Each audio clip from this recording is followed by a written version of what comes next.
8 surefire ways to improve managerial effectiveness. 8 certain ways to improve managerial effectiveness. I can remember many years ago as I began as a young manager, and I was searching for the key to success in management. I was looking everywhere I could possibly find, and then I saw a statement that said, successful managers have formed the habit of doing those things unsuccessful managers dislike doing and will not do. And I said, that's it. That's it. If I can form the habit of doing the right things as a manager, I can accomplish what I want to accomplish in my profession.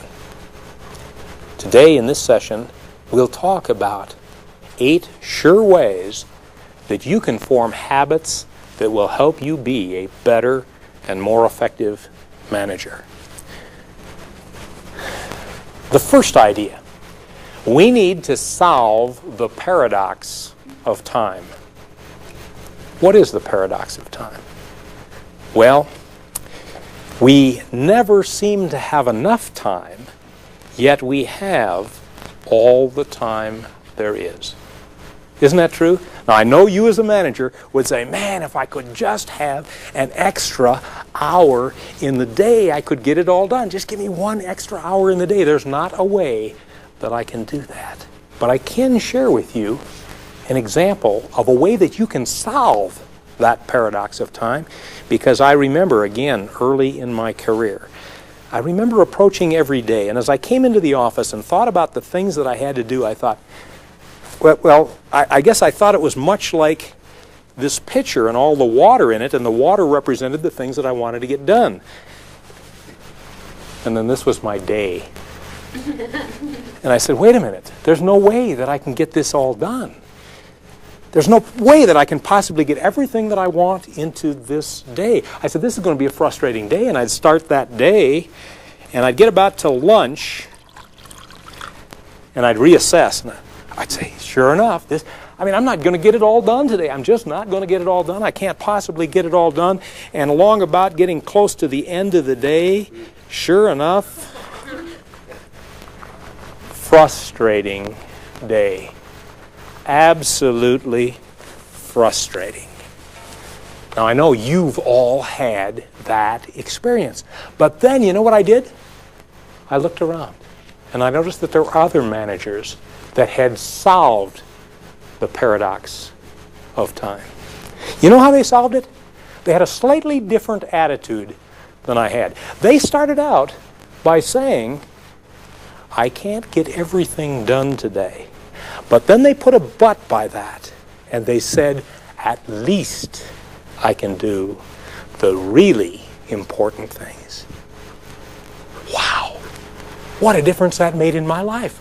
If you assume at the beginning you can't get everything done, but what's your job as a manager? It's not to get everything done. We can't possibly get everything done.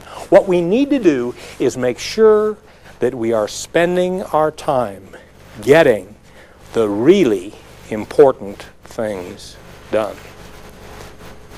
One of the ways that we can do that is move to point 2. Point 2 is what I call to-do list failure. Have any of you experienced that? You know, you get back to the office and you say, I've got a lot to do. I'm going to prepare that to-do list. And so you do. You get 20 items on that to-do list. Now, here's an important question for you.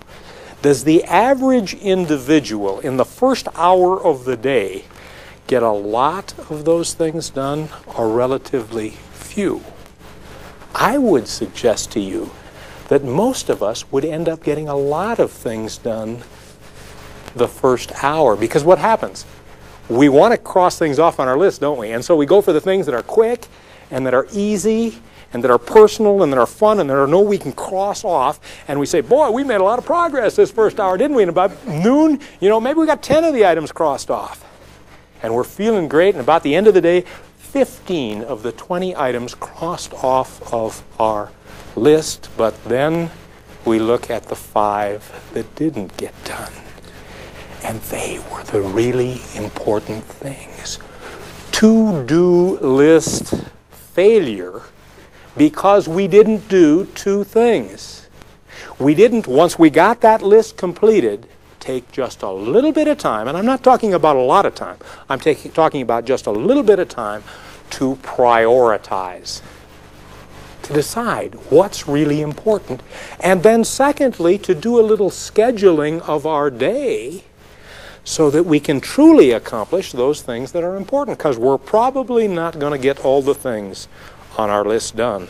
But your job as a manager is simply to make sure that you're doing the really important things by prioritizing and then by taking just a little bit of time to schedule your day. For instance, you as a manager might have a very important thinking project where it really needs your total concentration, no interruption.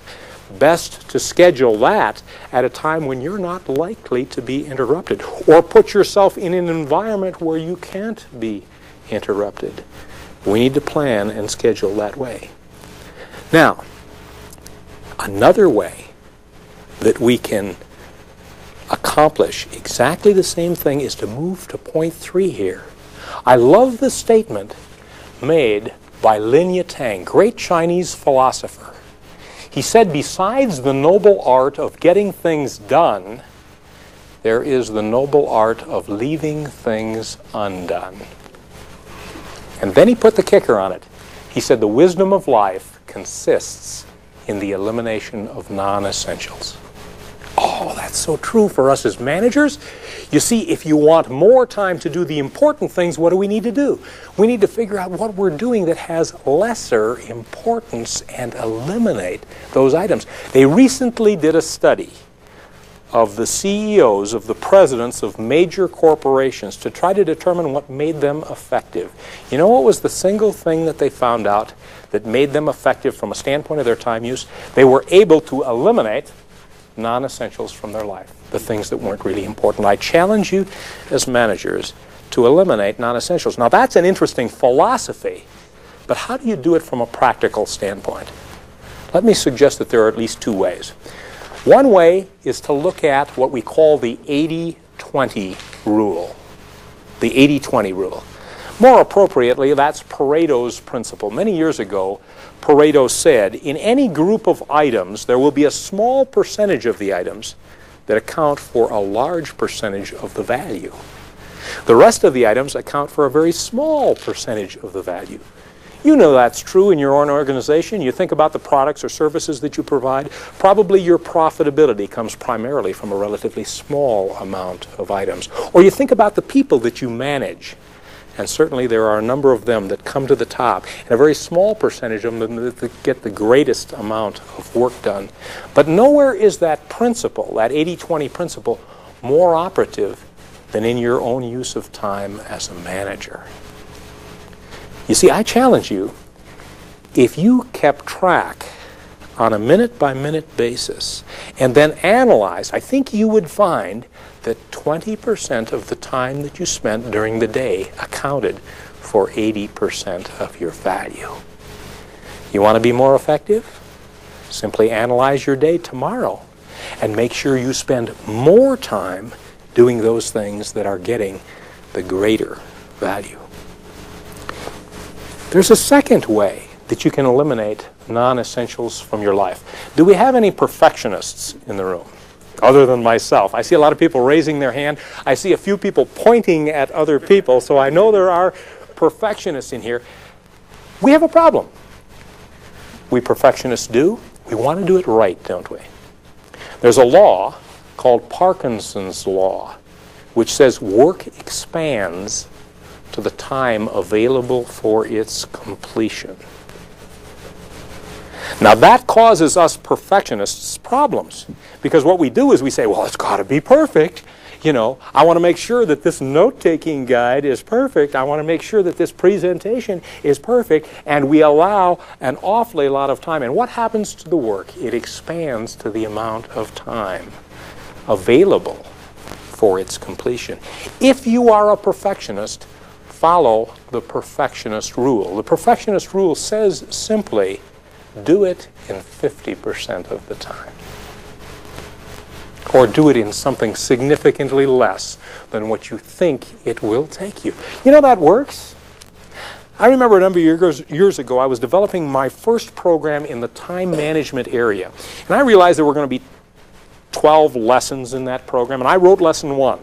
And I won't tell you how long it took me to write lesson 1, but I'll tell you this, if it took me that long to write the rest of the lessons, I wouldn't have the program done today.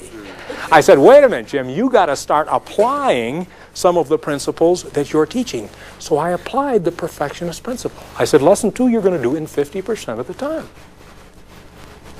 I got it done in 50% of the time. Was it up to my standards? No. I'll admit it was not quite up to my standards.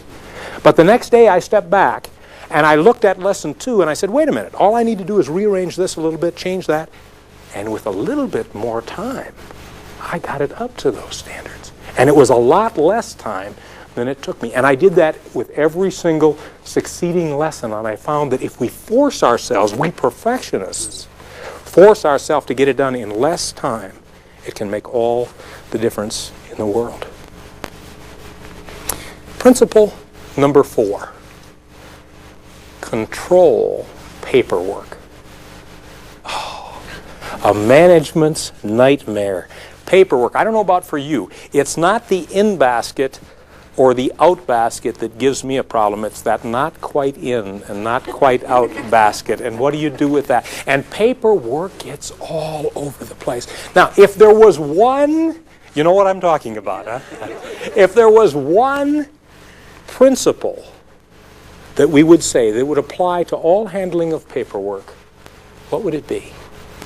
I'd suggest that it be handle each piece of paper only once, whenever possible. Obviously, there are some situations where you can't, but handle each, make that a rule in your life. Handle each piece of paper only once. If you follow that simple rule, it will provide great dividends for you in handling paperwork. Let me suggest that there's a way that you can look at that. I think in terms of my paperwork as a 3-pile or a 3-category system. Now the first pile, and actually I'm not talking about putting them in piles, but the first category is what I call those things that you can take action on immediately. What should you do with those things? Take action on them immediately and have yourself in an environment when you do. Sometimes I don't look at the mail first thing in the morning or the incoming paperwork. I'll do it at a time when I can concentrate, when I can accomplish what I want, when I can dictate if that's what's required, when I can write a hand note if that would be more practical back to the individual, where I could pick up the telephone and respond to them, so that in every case where I can possibly do it, those things that can be handled only once are handled. Now I realize that some of your incoming paperwork doesn't fall into that category. There's a second category, and that we'd call the pending category. Perhaps you get a letter or a memo that requires the meeting that's going to take place next week before you can respond to it. In that situation, what you want to do is have your systems set up so that that goes into an appropriate pending file, and somewhere on your calendaring system, whatever it is that you use, a note is made so that next Thursday, following that meeting, you then know where to get that letter and properly respond to it. But you see, it's not set over here on your desk to create another pile and to create litter, and you're going to try to remember that it's over there. No, you've got a system that enables you to handle that.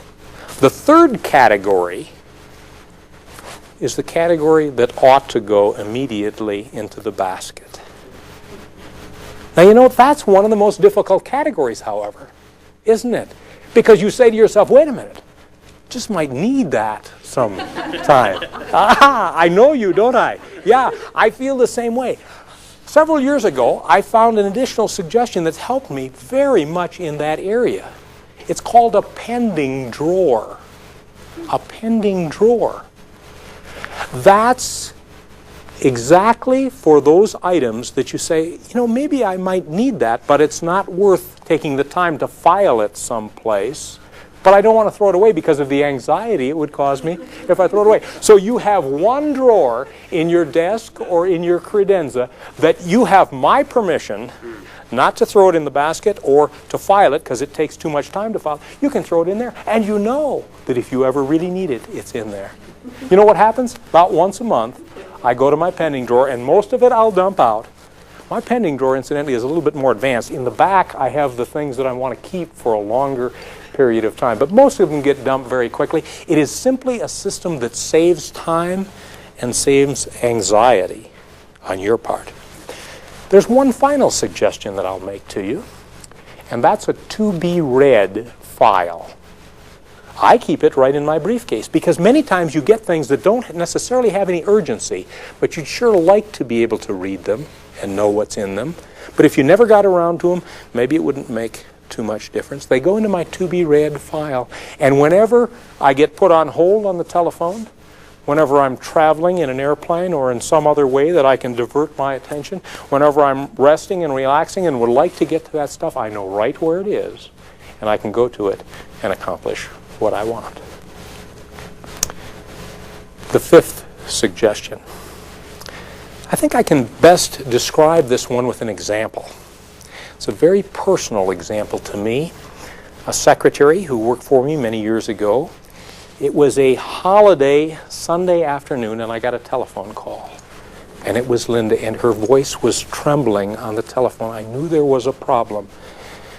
She said, "Jim, we've had a serious automobile accident, and we've lost Michelle." Michelle was Linda's 13-year-old daughter. I don't know about you, I'm not very good in that kind of a situation. I tried to comfort Linda. I assured her that my wife and I would be there as quickly as we could get there. It was a few miles from our home, the hospital where they were. Linda was not hurt, her son was not hurt, but unfortunately her daughter was in such a position in the car that she was killed instantly. Now let me make a long story short here. I watched Linda over the course of the next couple of weeks, and I was amazed. I was amazed at the strength that she had in facing that tremendous adversity in her life. I thought, good heavens, if that was one of my children, I don't think I'd be able to stand up the way Linda stood up. So I asked her, I said, "Linda, how were you able to be so strong?" She said, "Well, Jim, you know, I type all of the material that you do, and you talk about balance in an individual's life. And that was about a year ago," she said, "and I looked at my relationship with my daughter, and I didn't have the kind of a relationship that I should have with my daughter. And I analyzed my time, and I realized I wasn't spending the time that I should spend with my daughter. And so a year ago, I changed my priorities. I changed my plans. And I set myself up as the mother that I always wanted to be. And I developed the relationship with Linda that was so very important to me." She said, "That's why I feel the peace that I feel now." So the fifth principle is have balance in your life. I challenge you as an individual, I challenge you as a manager to take the time to complete that time log, and about once every 6 months, determine just how you are spending your time. And is that the way you want to spend your time? Principle number 6 is fulfill your white-hot imperative. Write that down and let me explain what I mean by it. Your white-hot imperative. Much of the research that we've been doing recently with individuals indicates that those high-achieving individuals are different in at least one significant way from those people who achieve less in their life. They have found something that really gets them excited, and they allow themselves to be fulfilled in that area. Now, I don't know what that might be for you. It may or may not relate to the business area of your life. Let me give you a few examples. I have a daughter, for instance, whose white-hot imperative is dance. She's a ballerina. She loves it. She probably has no more academic ability than the rest of my children, but she gets straight A's because she's driven by that power toward perfection that she demonstrates in her dance, but she demonstrates it in every other area of her life. An interesting thing happened recently. She went off to college, got kind of out of the dance environment. Lo and behold, her grades began to slip a little until she realized that she was not fulfilling herself in the most important area for you, for her. I challenge you as managers to figure out what is the most exciting thing in your life. Please underline exciting. That's what the white-hot imperative is. It's not necessarily the most important thing. It might be something that other people look at and say, hey, that's not important. But it is to you. It might be, as we found it with some of our clients, bird watching. It might be competitive racquetball. It might be anything that happens to fulfill the most exciting thing in your life. I challenge you to look for it, to find it, and to give you the time to fulfill it. And I guarantee you, you'll be a better manager because of it. Item number 7. I believe that we can learn a lesson from the old logger. Now, I come from logging country, and there's a legend there of this old logger who could cut more trees and stack more wood than anybody else. He was getting up in age at this particular point in time, and there was a young logger who felt like he could beat this old logger in a contest. He had worked hard building up his endurance. He was about twice the size of this guy, and the guy was close to retirement age. He was confident that he could beat them. As they began the challenge that day, where they were going to cut wood and see how much was stacked, the young logger was even more confident as the day went forth, because he would occasionally look over and notice the old logger and see him sitting there on a chair resting. The young logger rested very little.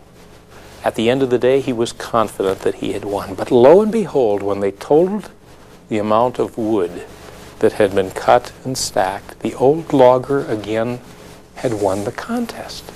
The young logger came up to him. He said, this doesn't make sense.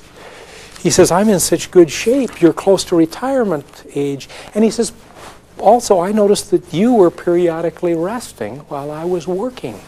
The old logger raised his finger. He said, oh, it's true that I was resting, but he says, perhaps you didn't notice. There were 2 other things that I was doing as I rested. He said, first of all, I sat there and I looked ahead of me in the woods, and I saw which trees should be cut and which way they should fall for easy stacking. He said, it's amazing how much more work you can get done when you take the time to plan. Managers, are you taking the time necessary to plan your work so you can be like that old logger? And then he raised a second finger. He said, there was another thing that I was doing, and perhaps you didn't notice it, but as I sat there, I had a little file, and I was sharpening my axe. He says, you can get a lot more wood cut with a sharp axe. I challenge you as managers to continue doing exactly what you're doing at this very minute. You are sharpening your axe. When you take the time to plan and sharpen your axe, it makes all the difference in the world. The 8th and final point, expect what you want from your people, can perhaps best be explained with an example. I remember a company long ago did an interesting study. They wanted to determine what made some of their people successful and other people not successful. They called in a research team, and they studied those people. They looked at every characteristic that might be attributable to success. They finally came with the results. They said there is one characteristic that we always seem to find in your very successful, productive managers that is not found in those that are on the other end of the spectrum. Now, if we were to brainstorm, I'm sure you'd come up with a lot of different ideas in regard to what that was.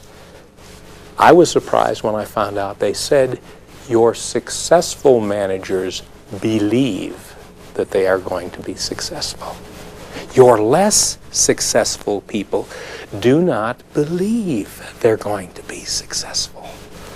The point here is we as managers need to expect the best from our people, because our people will grow only as great as they can see themselves growing. The greatest limitation that any of us have are the limitations that we place upon ourselves because of the way that we think. Ralph Waldo Emerson said, "Man becomes what he thinks about all day long." A powerful statement, but true. We get about what we expect to get. William James, one of the great thinkers of our day, said the greatest discovery of our day, think of all the great discoveries we've had, he said the greatest discovery of our day is that man can change what he is by changing his attitude of mind, by changing the way that he thinks. The Bible puts it in an interesting way. It says something like this: whatsoever a person believes in their heart, so are they. Again, we get about what we expect to get. We get out of our employees about what we expect to get out of our employees, and we can help change that self-concept that they have, that they see they can accomplish more. Does anyone recognize the name Walter Russell? No one does in the entire group. Then it was Jim Hennig who said, no, I won't do that. All these great people making these wonderful comments. Walter Russell, incidentally, was a great genius, a genius in a number of areas. He made a powerful statement, just 6 words, but it's very powerful. He said, mediocrity is self-inflicted. Genius is self-bestowed.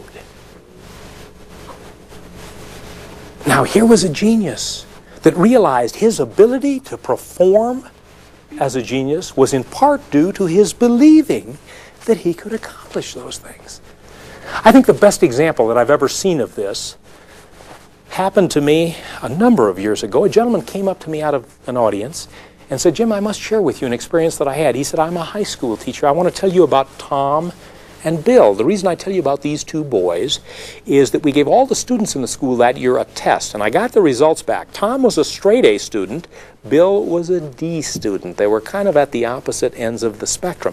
But when I got the results of the test, I couldn't believe it. Tom, the straight A student, scored in the lower 1/3 nationally in terms of his basic intelligence. Bill, on the other hand, the D student, scored in the upper 5%. Then the teacher went on. He said it was my job to call the students in individually and explain the scores. He said when I shared that with Tom, Tom said, "Lower 1/3?" He said, "That doesn't make sense." He says, "Ever since I can remember, my parents have been telling me how smart I am. My teachers have been telling me how smart I am.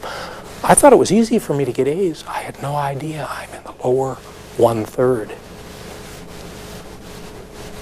He went out rather disillusioned with a greatly changed what? Self-concept of what his mental ability was. And then the teacher said, "You know what happened to that boy's grades over the course of the next semester? They began going down and down and down because he had changed his self-concept." Now, he said the reaction was just the opposite with Bill. When he called Bill in, Bill said, "Upper 5%? Me?" He says, "You know, my parents have always told me how dumb I am. My teachers have told me how dumb I am. I thought for me to get C's would be good for me. I had no idea I'm in the upper 5%. And he too walked out of that office with a tremendously changed vision of what he could accomplish. And what happened to Bill? His grades began going up and up and up. And the teacher said, "I checked with all the other teachers that had these 2 boys, and they had never seen such a dramatic change." What was it based upon? It was based simply on the way those boys perceived their own ability to get the job done. I thanked that teacher. I said, "This is a great example." He says, "Wait a minute, I'm not through with the story." I said, "What happened?" He said, "Well, at the end of the semester, the company that did the testing notified us that they had made a mistake. They had switched these 2 boys' scores." You see, it's not so much what happens to us in life or the basic talents and abilities that you or your employees have, but how we view those talents and abilities. Do you see how you as a manager can help raise the self-concept of those people with whom you work?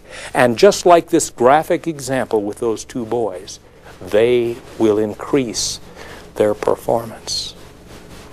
I challenge you to expect the best out of your people. Communicate that to them. Expect that from them, and they will provide for you the best. It's not so much what happens to us in life as how we view what happens to us and the self-concept that we have as individuals and as managers.